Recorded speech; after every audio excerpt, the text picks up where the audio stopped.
This is going to be a short video for Simon to show him the Dumaresq, which I used to say Dumaresq, but I'm told it's Dumaresq. Mark VIII model. It's been refurbished, put in a fair state of repair. Okay, briefly, it's got a fixed outer compass ring. The overarching assembly, which represents our ship's heading, is fixed. It doesn't rotate at all. And this would be mounted on the ship in a fixed manner. This end being forward.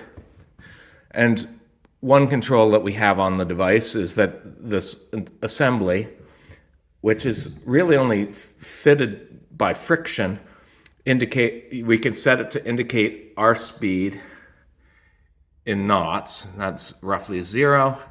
Pardon me, I have one hand. I have no camera person here, but let's slide this back a bit.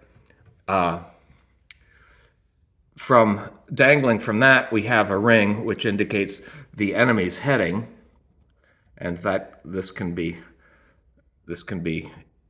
rotated about to their relative heading to us. And the stem slides in and out again, just directly under friction, to indicate their speed in knots, around 10 there. Dangling from this entire thing is the little pointer, which indicates onto the rotating inner dial plate, which is graduated in range rate along the line of bearing and in speed across the line of bearing. Line of bearing is established by the only sort of hand control here, this wheel. We rotate this pair of rifle sights, and we would look at the enemy through there. And when we've set our speed, and we've put an estimate of the enemy's heading, and we've put their speed on by sliding this back, the index would indicate the range rate on this axis along the line of bearing, and speed across on the orthogonal axis. Let's get in a little closer here. This Dumaresq has one of the options, which isn't found on all Dumaresqs, which is a very small cylindrical graph, which can be rotated through detent positions, indicating the range to the enemy. You select the range that you're firing at, and the curves will relate the speed across to a gun deflection, which is called knots, but it's really just how many pips of angular lateral deflection are you going to aim the gun in order to lead the target to account for the relative motion. And that's essentially it. The one last thing, which is, you'll notice that when we rotate and set the enemy bearing, as the enemy moves, or when we're first finding the enemy, we would just rotate this to their bearing.